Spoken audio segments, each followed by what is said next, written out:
I'm Algenon Cash, and you're locked in. Welcome back to the show. Today, we're diving deep into the intersection of business, policy, and the future of North Carolina's economy. Joining me is someone who works behind the scenes to influence much of what we see and oftentimes what we don't see coming out of Raleigh. Jake Cashion is the Vice President of Governmental Affairs for the North Carolina Chamber and also a good friend of the Locked In program. From workforce development and housing to trade policy and regulatory reform, Jake and his team are shaping the environment where business happens in our state. Whether you're a small business owner, a concerned citizen, or a policymaker yourself, this conversation will give you critical insight into where we are and where we're going. Jake, thank you for locking in, man. Thank you for coming back to join us. Yeah, thank you, Algenon, for having me today.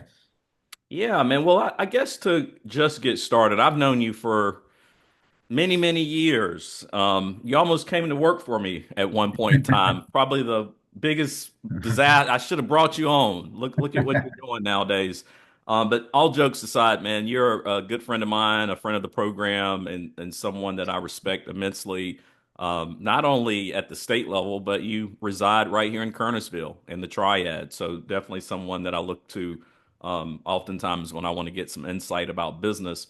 But let's not assume that my audience knows the great Jake Cashion as well as I do.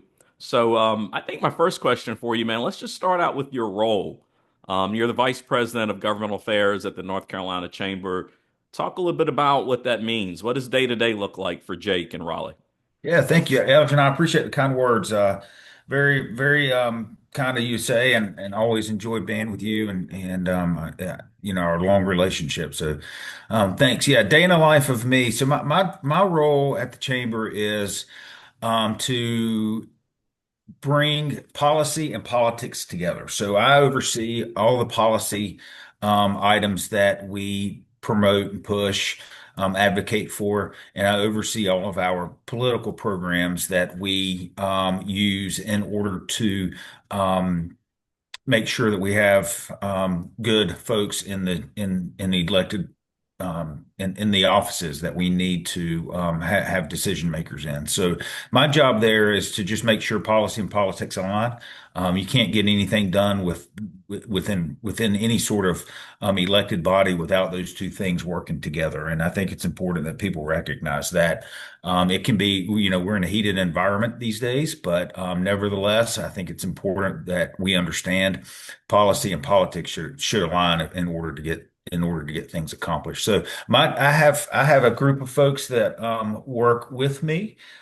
They have their policy portfolio items, and they're working every day at the General Assembly to in order to promote and advocate for those policy items, whether they be workforce workforce development, whether they be childcare related issues, whether they be energy, environmental, healthcare, tax, just across the board, labor, just across the board, anything business related it comes through us and through our legislative agenda. And so we work every day on behalf of job creators in order to create the best environment so that people can have jobs and that they can take and therefore they can take care of their families.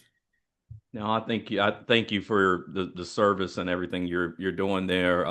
You talked a little bit about, when I think about the North Carolina Chamber, I also think about competitiveness Mhm. and how important it is that our state is just as competitive as any other state in the Mid-Atlantic or Southeast region in terms of recruiting business. So when you think about the business climate in North Carolina, I know we've been recognized quite a bit over the last few years as a great state to do business in.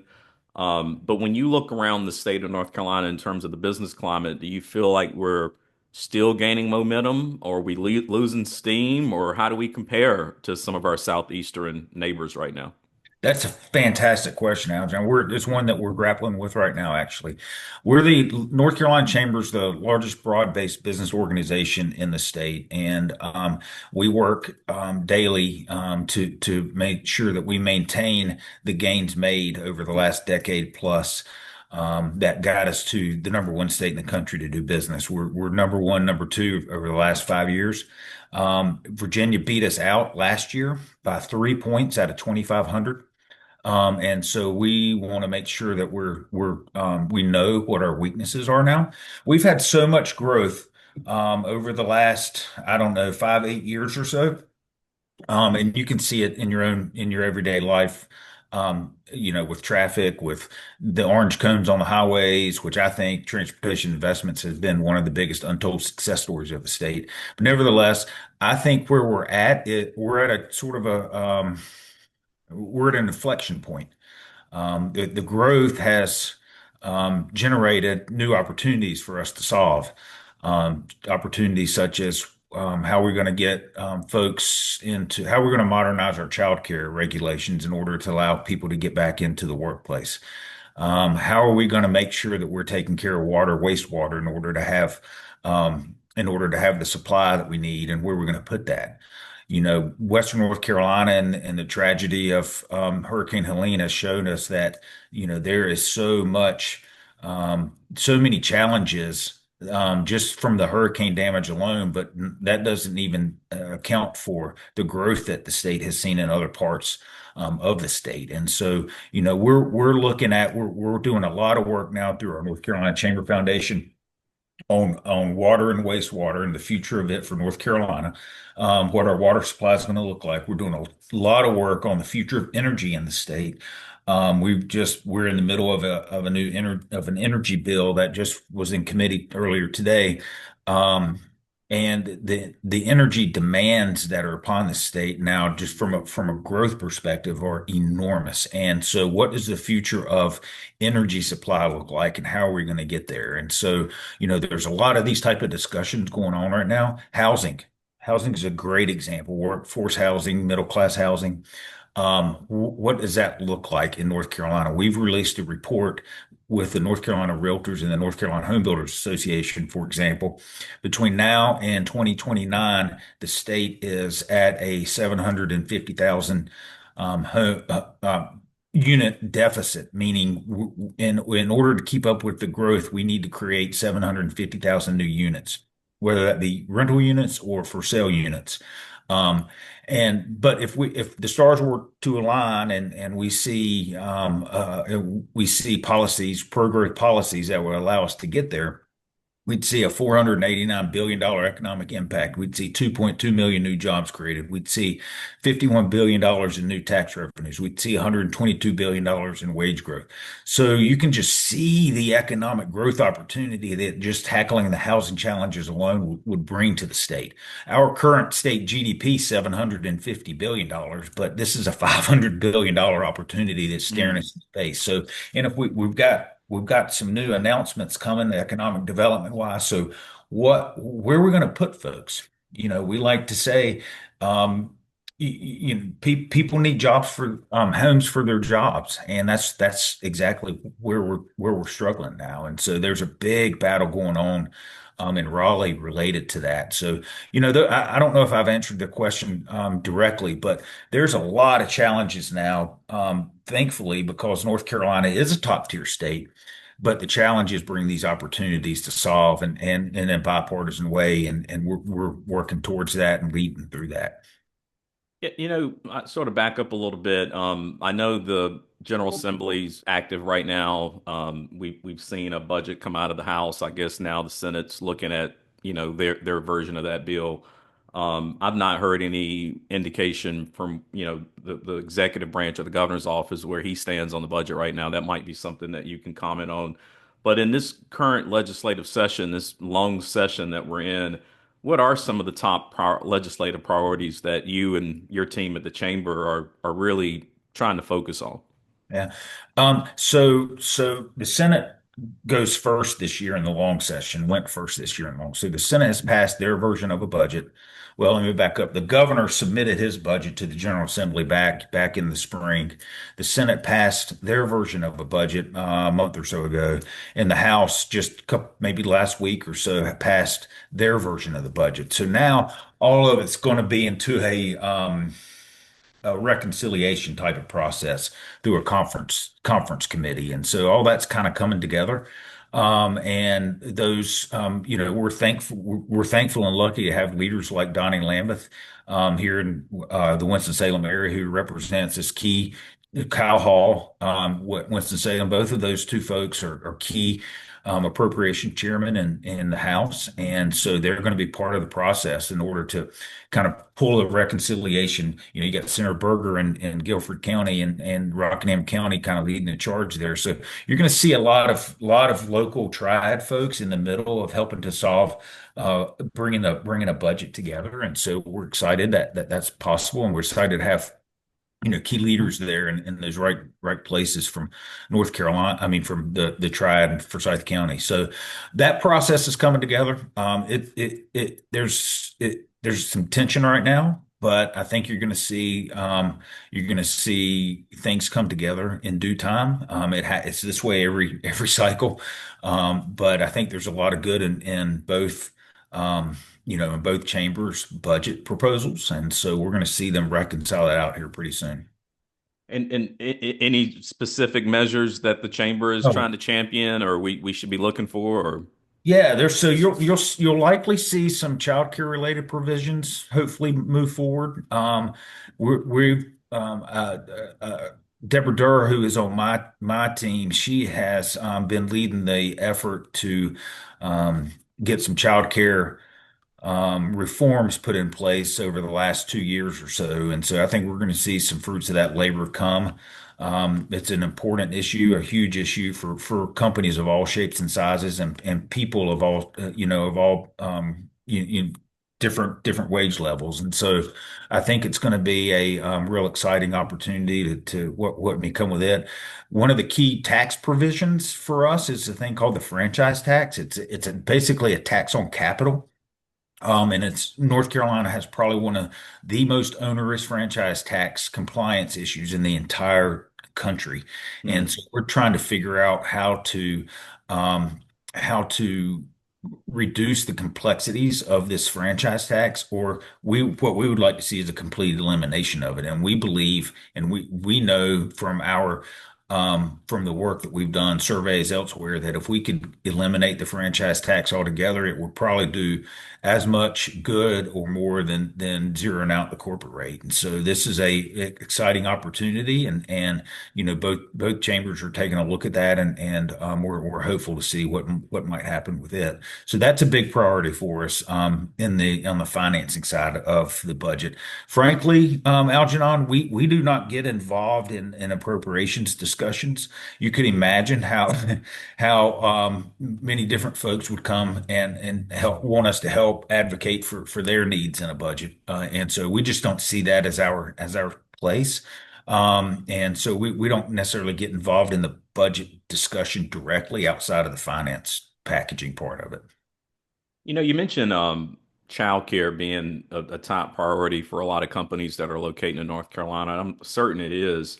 Also, workforce development. That's a phrase that we always hear when we're talking about economic development. To some degree, I feel like the phrase has become somewhat of a buzzword. What do you think is actually working in North Carolina when we talk about workforce development? And maybe what are some things that need to change?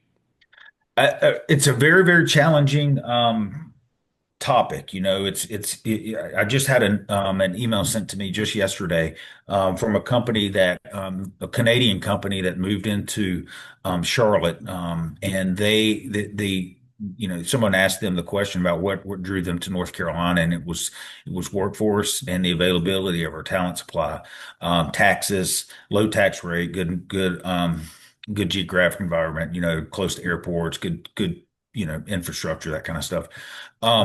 But from a workforce development perspective, what's working right now, the NC Chamber, and I would send you to this. The NC Chamber Foundation has a pilot program underway where we have partnered with a healthcare group to encourage more nursing students to get into the nursing program. And so we're using a thing called I'm drawing a blank on TPMs on the acronym for TPM.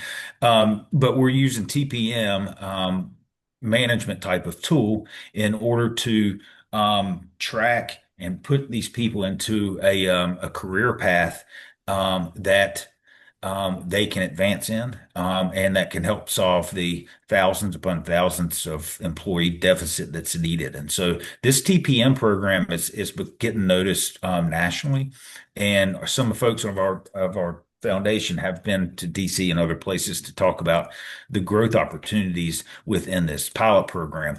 We are taking that now and applying that same model and scaling that same model up to to the ag industry, which is the largest industry in the state at $110 billion.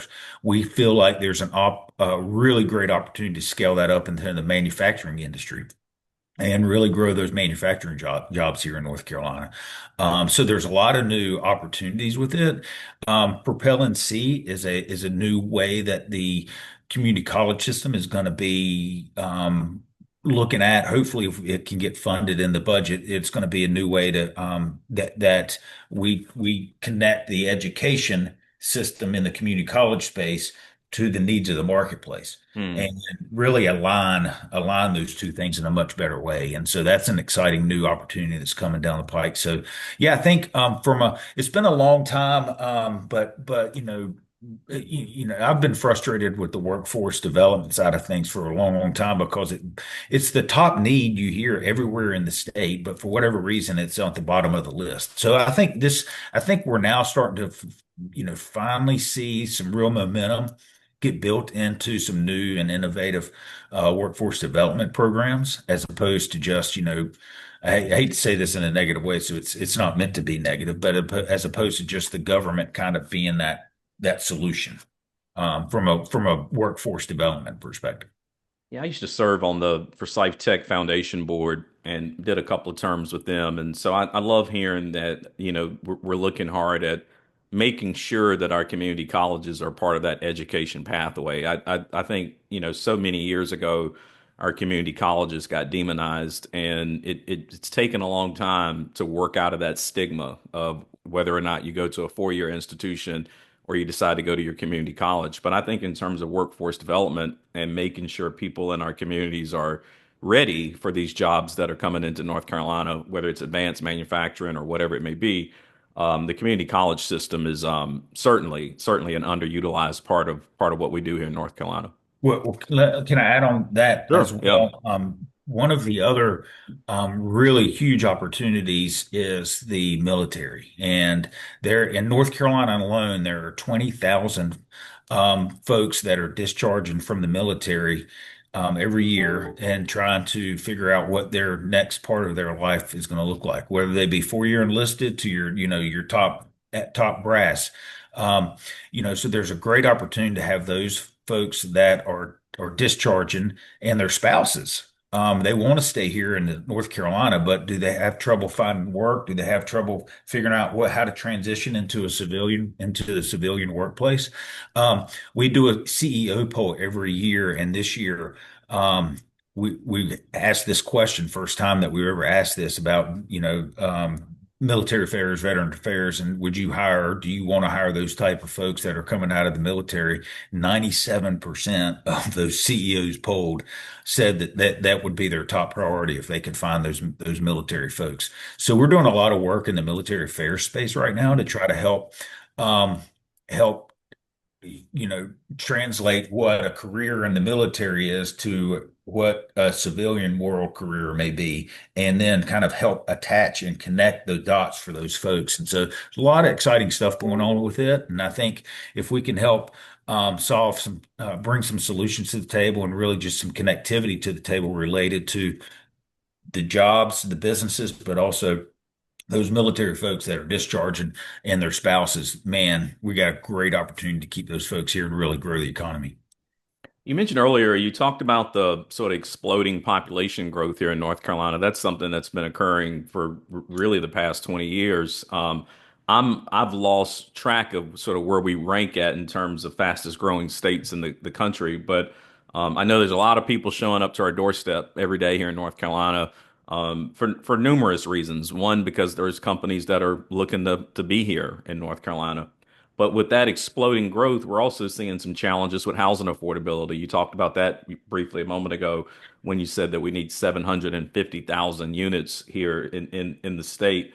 Are there any specific initiatives that you feel like the chamber is involved in, or are there specific things that through y'all's research that you feel like the just the broader community should be looking at? Re Well, yeah. So North Carolina, I think we're the top 3 to 5 fastest growing states in the country right now. Obviously those numbers fluctuate, but we're Yeah. still a top tier state regardless. Um, and I just lost my train of thought. I'm sorry, but yeah, to that. Oh, we'll be.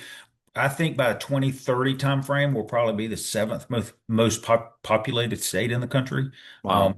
which is quite dramatic. I think we're 9 or 8 right now, so I mean we're growing very quickly. How do we manage that growth is where we're at. I mentioned the housing report that we have.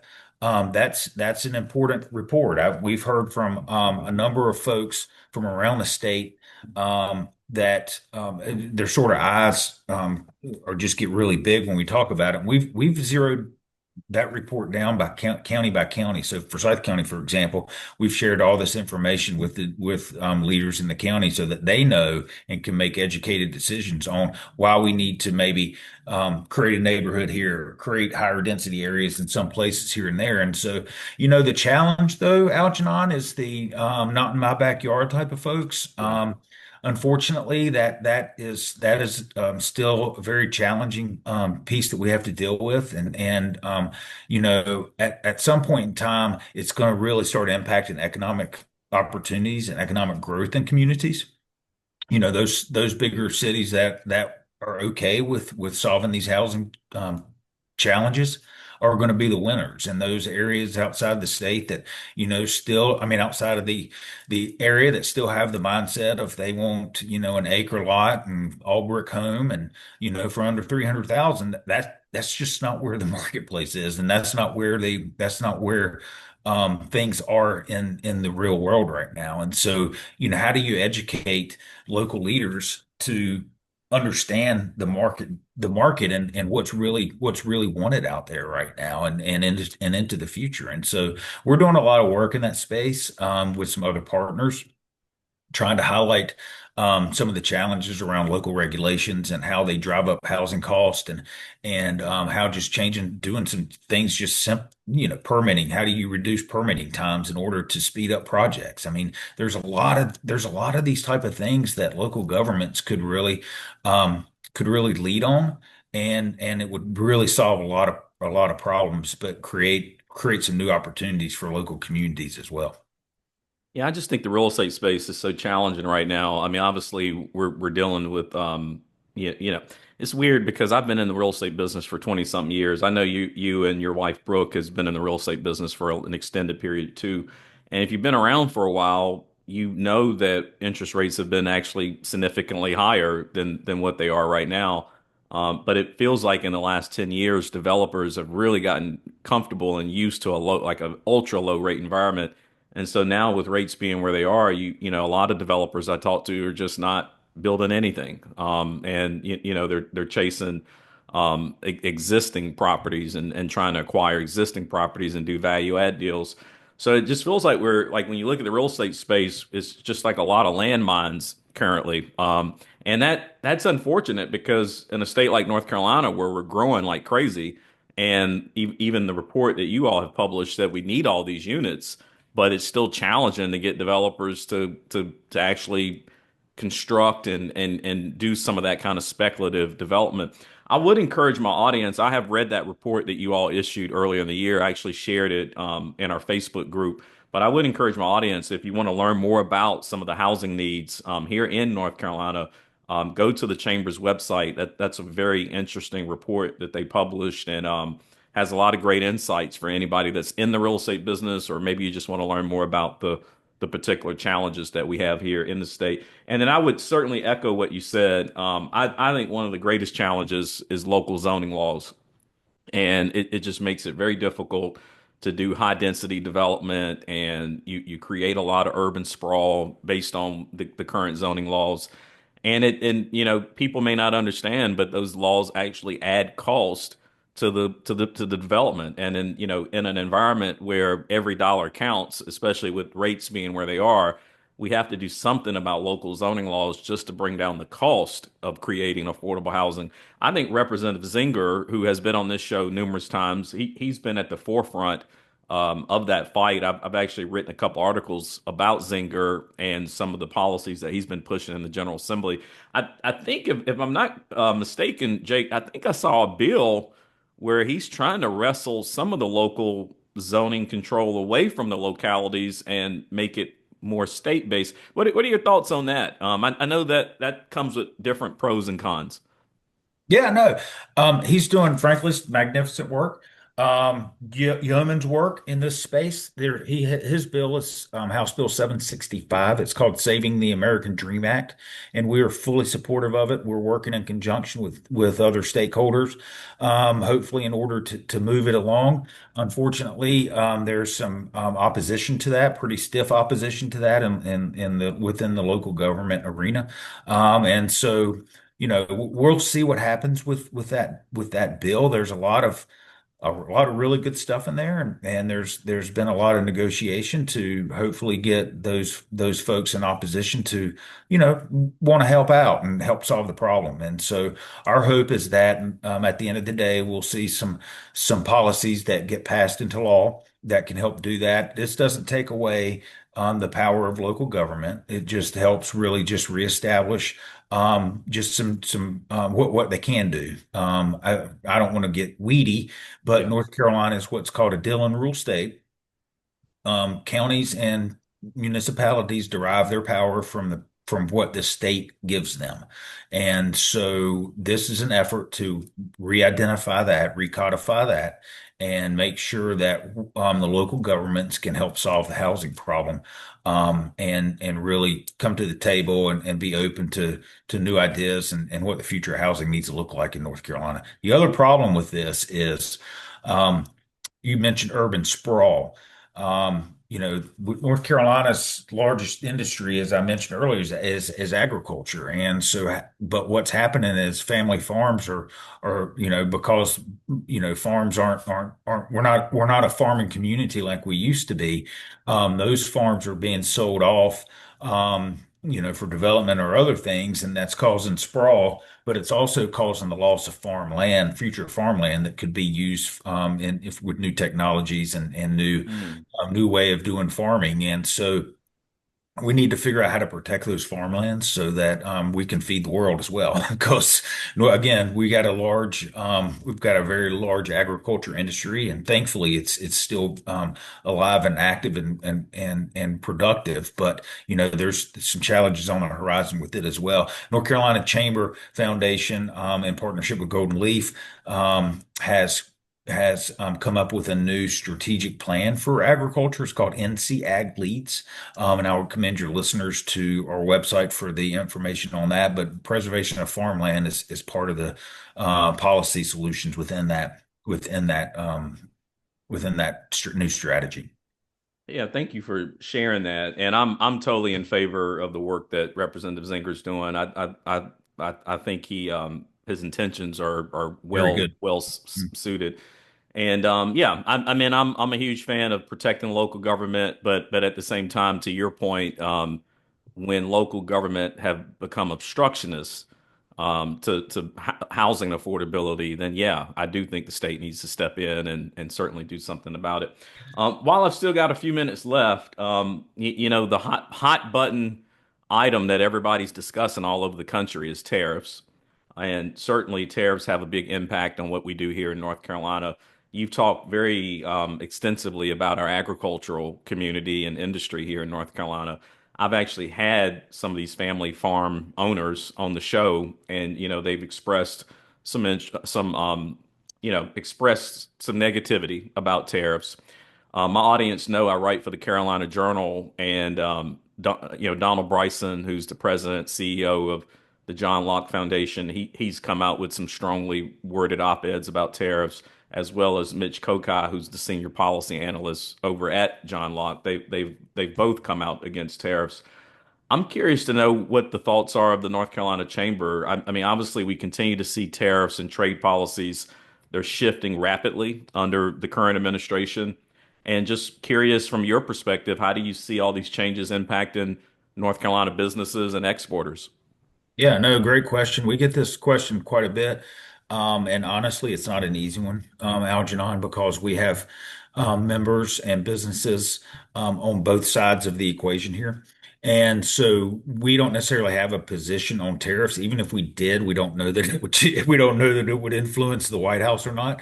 So what we do and mention with tariff and tariff related issues are, we think that they'll be able to come together with some solutions at some point in time. But we're encouraging them to move forward on extending the Tax Cut and Jobs Act to make sure we don't see the largest tax increase in the history of the country, and to focus on energy and regulatory reforms and make sure that we can put some good, strong pro-growth policies in place that can move the country forward. I shared a report maybe last week, a few days ago, where I talked about some of the West Coast port traffic being down considerably, 30-40%. Are we seeing, and I'm not aware, but are we seeing any kind of contracted activity at our ports here in North Carolina, or is the chamber tracking that at all? Or Honestly, I should be tracking it closer, but I haven't looked over the last couple of weeks.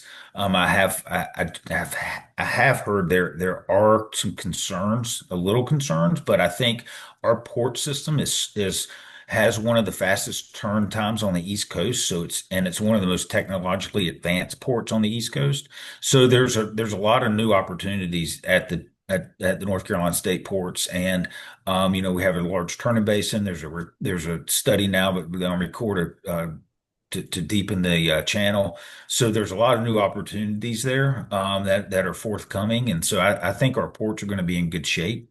But I do think in this near term they've had some concern on traffic that has come in there because of tariffs. yeah, because I know there's been even some news stories about container ships just bypassing. Now, again, thinking about the West Coast port, not East Coast, but just bypassing the port altogether because they don't have enough actual stuff inventory on the Mhm. ship itself. Well, here's my last question for you. I mean, we talked about tariffs, we talked about some of the challenge legislative priorities and challenges here in North Carolina. It feels like in 2025, the word of the year, every year we get a new word that is just maybe used and overused. But this year's word is definitely uncertainty. And when I talk to professionals and I talk to my investors and partners that I work with, I hear that word quite a bit. There is a lot of economic uncertainty when you look at rising interest rates. People do believe that prices are starting to creep up a little bit. We got a lot of global conflict on the tariff front. When the chamber stands back and looks at all this economic uncertainty, what are you telling businesses? Like, how are you advising our businesses in the state to be prepared? Yeah. Well, thankfully, North Carolina as a top tier state, we do have a little bit more stability than some of the other states, and we're able to, I think, because of the policies that have been put into place over the last, 10, 12 years, that have positioned North Carolina to be a top tier, one, two, three, business climate state. Businesses recognize that, and that stability is important. We have political stability as well, and so they see that, they recognize that. I mean, companies want to be here. We have partnerships with countries, literally countries around the world, and that we're going to be announcing soon some others. And so we're really cautiously optimistic about the potential growth of North Carolina if we can solve some of these if we can find solution to some of these growth challenges. I think you're going to see us continue to attract more and more companies, global companies, and we're going to see more and more FDI come into the state, which is an exciting thing. And so we're just telling our member companies, and we talk to them every day, and it's things are okay, things are good. They're one of their still top concerns is talent and making sure that we have the most educated and the brightest and the highest level of trade skills that we can get. I mean, small business is are really working well now, and we're hopeful. We got to take care of Western North Carolina. I'd be remiss if I didn't say that. There's still a lot of needs out there. So I would just ask your listeners if they want to go on a weekend trip or an overnight stay, go see your friends out in Western North Carolina and our fellow citizens there, and spend the night, go out to eat, buy some wares and just help them because I heard just this past week about there's some up in the Boone area, there's some, they're worried that next 30 days they may lose, five or six more businesses, small businesses. So, this is their peak time. And we're encouraging folks to go visit Western North Carolina and see that it is open. It is wide open. We've been encouraging DOT, and thankfully they're very much engaged in this. Let's get rid of some of the signs on the highway that kind of infer that Western North Carolina is not open. So let's change the narrative on it, and I think that they're recognizing that to be okay thing to do. And so again, just not let's not forget about, because they have a big part of the state's economy, and so we really need to help support them and continue to support them as things heal. Totally agree. I was talking to an investor this morning, and that's where him and his wife were heading today, was to Western North Carolina, up to Asheville. And I know the governor was on the Stephen Colbert show recently, trying to encourage the nation to continue to support Western North Carolina and come visit and tour and do those kind of things. I have a long history in the restaurant business, and I can tell my audience that if you don't get up to Western North Carolina this summer and fall, many of those Asheville restaurants that you've come to love so much, they may not exist after this year. So I think you're right, Jake. It's very important that we get up and support our neighbors in Western North Carolina. Jake, I really appreciate you, man. You're a good man, and I sleep a little better at night knowing that you are working to get jobs and the right things done here in North Carolina. So to my audience, that was Jake Cashion from the North Carolina Chamber, offering a window into the policy priorities and economic realities shaping our state. If you found today's conversation valuable, be sure to subscribe, leave a review, and share this episode with others who care about North Carolina's future. Always make sure you are listening to WTOB every Sunday morning, because that's where you can lock in with me. But if you happen to miss me there, you can always subscribe to the podcast on Pandora, Spotify, Apple, wherever you get your favorite podcast. You can always lock in there. And until next time, y'all stay locked in.